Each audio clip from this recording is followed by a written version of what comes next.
Hello and welcome. My name is Lisa Hatfield, your host for this Patient Empowerment Network Start Here program, where we bridge the expert and patient voice to enable you and me to feel comfortable asking questions of our healthcare teams. The world is complicated, but understanding your lung cancer doesn't have to be. The goal of this program is to create actionable pathways for getting the most out of lung cancer treatment and survivorship.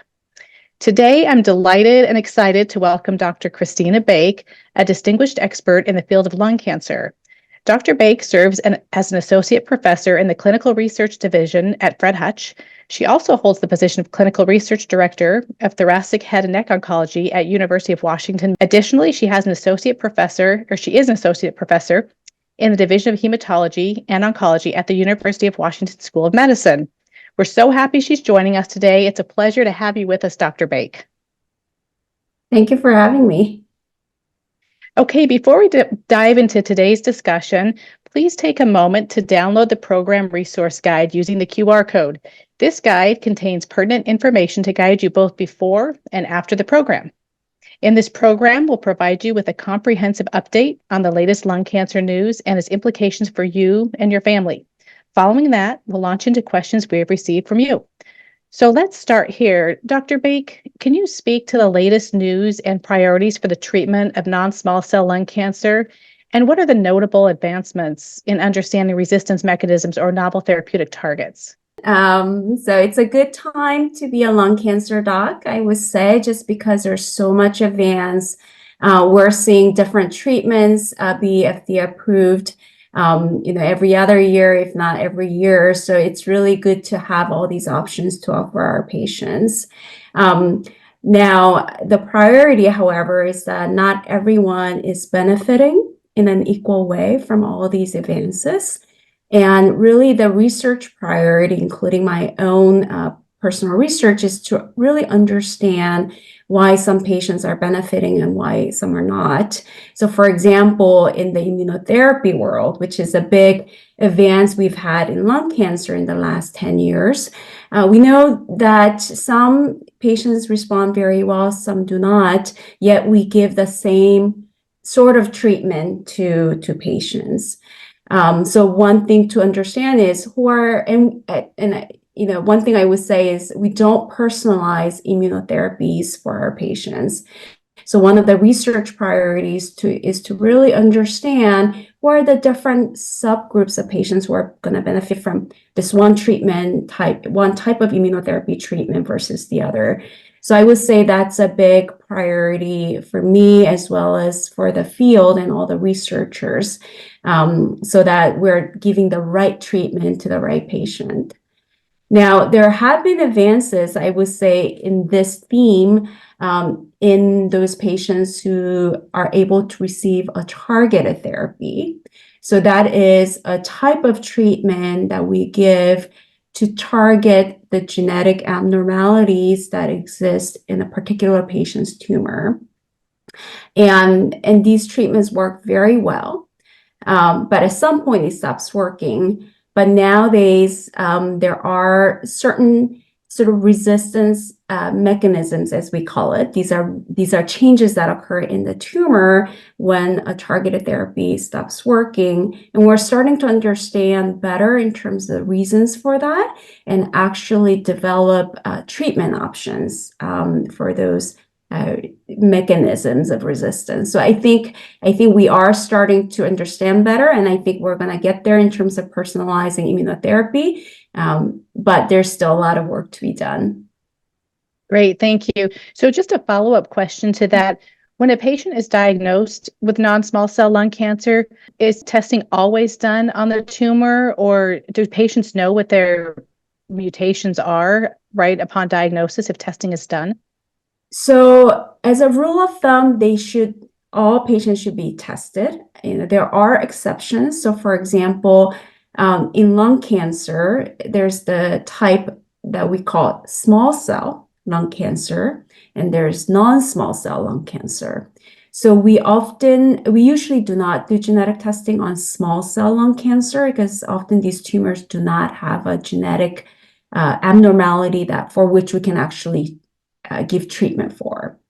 But for non-small cell patients, I would say if my personal opinion is that everybody should be tested with the genetic test and really advocate for that. There are certain types of non-small cell lung cancer where the genetic targets are rare. However, you don't know unless you test. So I would say yes to that question of testing for genetic abnormalities. Okay, thank you.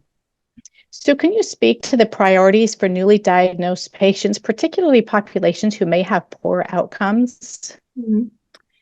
So I think there are priorities when it comes to research, and then there are priorities for individual patients, right? So from a research standpoint, as I mentioned before, I think really the priorities to develop strategies so that we're truly personalizing treatment for each patient, and we're not giving this kind of generic treatment for a bulk of the patients.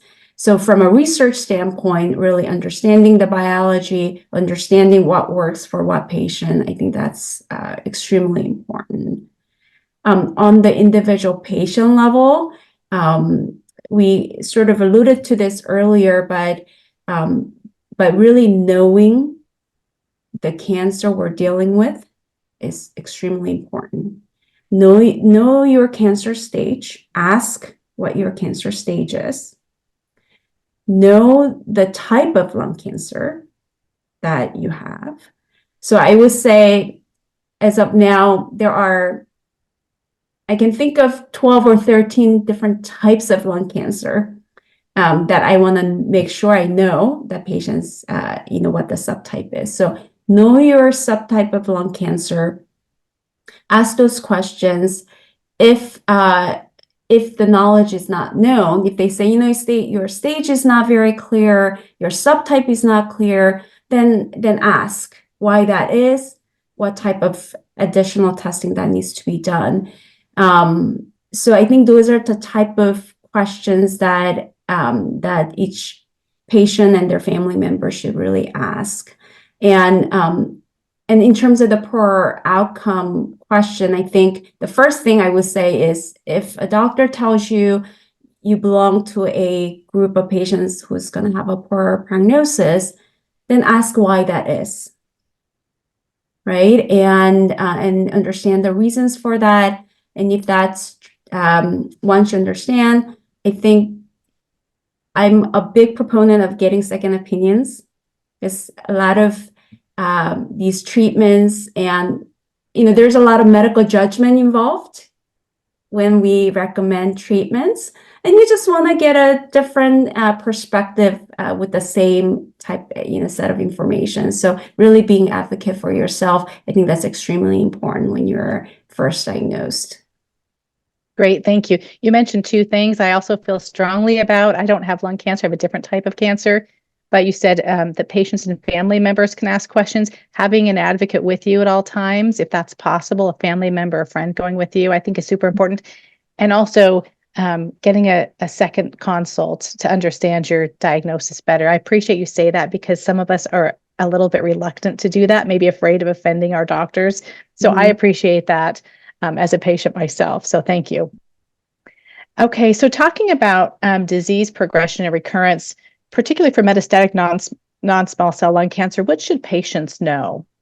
So when a cancer initially responds to a treatment and it stops responding, there can be many reasons for that. So the first question to really think about is why, is there another test we can do to identify the reason for the progression? And can we personalize a treatment according to that resistance pattern or the change that occurs in the tumor? This is more relevant to patients who get a targeted therapy, but I think it's a good sort of rule of thumb in terms of asking your doctor why that is, and is there more testing that's required? And the second I would say is once the cancer progresses after the initial treatment, Then, unfortunately, in lung cancer, the treatment options are much more limited, and the effectiveness is very limited as well.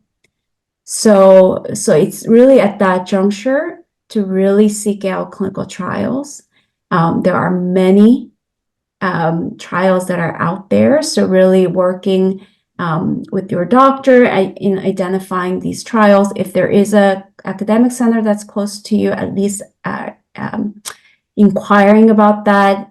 In lung cancer, fortunately, there are many wonderful advocacy groups, and these advocacy groups can be great resources in finding out about clinical trials and where to seek out opinions. So I think it does require some homework at the time of progression, but really seek those out.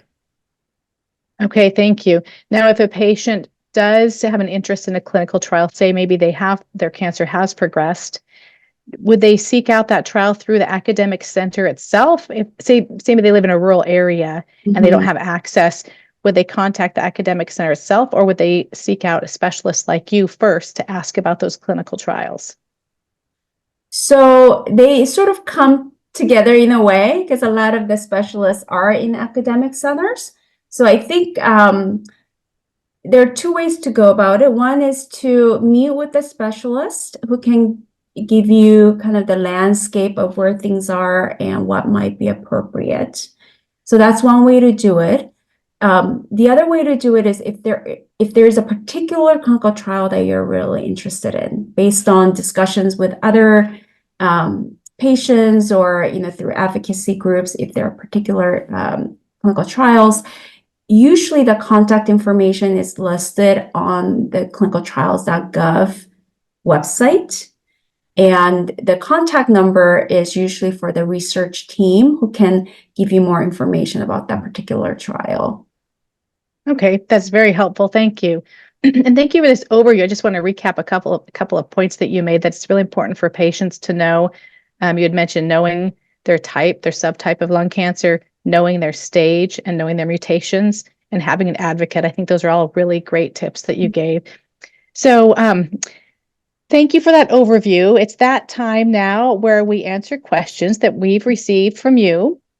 Please remember, this is not a substitute for your medical care. Always consult with your own medical team. And Dr. Baik, we have some questions here that people have sent in from patients. So I'll just jump right into the first question. What exactly is oncogene-driven lung cancer, and how does it differ from the other types of lung cancer? So in lung cancer, there are certain lung cancers where the growth of the cancer is dependent on a particular genetic abnormality. So there is one gene that makes that cancer grow, and because of that, there have been treatments that are developed against that particular genetic abnormality. So it is referring to lung cancers that have that particular genetic abnormality. A prime example of this is lung cancers that have what we call an EGFR mutation. That means that there is this gene called EGFR that is abnormal, and that's making the cancer grow. Now, not everyone has a cancer gene that is driving that cancer. I would say about 30% of 30 to 40% of patients would have an oncogene-driven cancer for which there may be treatments either as a standard treatment or in clinical trials. But the majority of patients do not have an oncogene, meaning that genetic abnormality where there is a targeted therapy options. So that's the distinction we make. And I know this term or phrase is used a lot, but that's what it means. And if you want to know if one has an oncogene-driven lung cancer, you would know based on the genetic test results. Okay, great. Thank you. And just for clarification too, the genetic mutations are found in the cancer cells, not in their body cells. So that's what the genetic testing is done, just on the cancer cells. Is that correct? Yes. Yes. Okay, thank you great. for clarifying that. That's a very important distinction. Yeah, thank you. So that leads right into the next question, and it's kind of a lengthy question. And this person is asking, Dr. Baik, you have done considerable research around EGFR exon 20 insertion mutations in non-small cell lung cancer. Considering their association with poor survival outcomes, what are the survival implications of having EGFR exon 20 insertion mutations compared to other types of EGFR mutations? Now, this gets a bit complicated, but not all EGFR lung cancers are the same. And there are patients who have what we call EGFR mutation that is a classical mutation. And I throw out that term because that's how it's written on the internet and a lot of papers. And then, so that's one group, and the other group are patients who have this exon 20 insertion mutation. And the reason these are separated is because the treatments that work very well in the classical mutations do not work very well in this particular exon 20 mutation. So when we look at all patients with EGFR mutation, it is true that the prognosis is poor in exon 20 patients just because there are no great targeted therapy options. That said, I am very hopeful that this is changing. There are a number of targeted therapies for exon 20 that are in trials, and I think these are going to be FDA approved in the future, not too far of a future, I believe. So I think the survival implications will start to hopefully equalize amongst all the EGFR mutated lung cancer patients. Okay, another question, Dr. Baik, from a patient. For someone who is newly diagnosed with non-small cell lung cancer, what should be the top priorities in understanding and navigating treatment options, especially if I'm in a group that tends to have poor outcomes? So the priorities when someone is first diagnosed is really understanding what we're dealing with and know what they're dealing with. Now, if you don't have all these information, I think it's extremely important to ask. And if you get an answer that that indicates that it's not very clear and they don't know, then ask why. And what are some of the follow-up tests that needs to be done so that you can really know. So I think really the knowledge is extremely important. One thing that I will expand on is that that patients, when they're first diagnosed with non-small cell lung cancer, they should get testing of the cancer, the genetic testing of the cancer to identify the subtype. And often it can't be completed because there's lack of biopsy material. So that is often a common situation. So if that's a common situation, then ask, is there room for another test? Should I get another biopsy? Is there blood biopsy that would be helpful in this setting? So really be an advocate for yourself to complete the testing because the treatment options are drastically different, whether there's a genetic target in the cancer or not.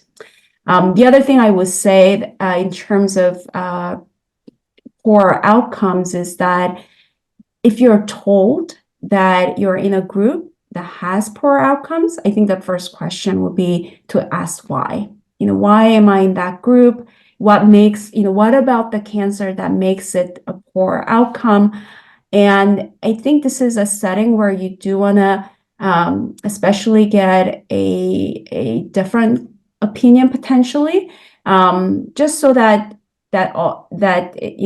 the other doctors also agree that you're in that group, and if so, are there other treatments outside of the standard treatments that you can take advantage of so that it could potentially work better?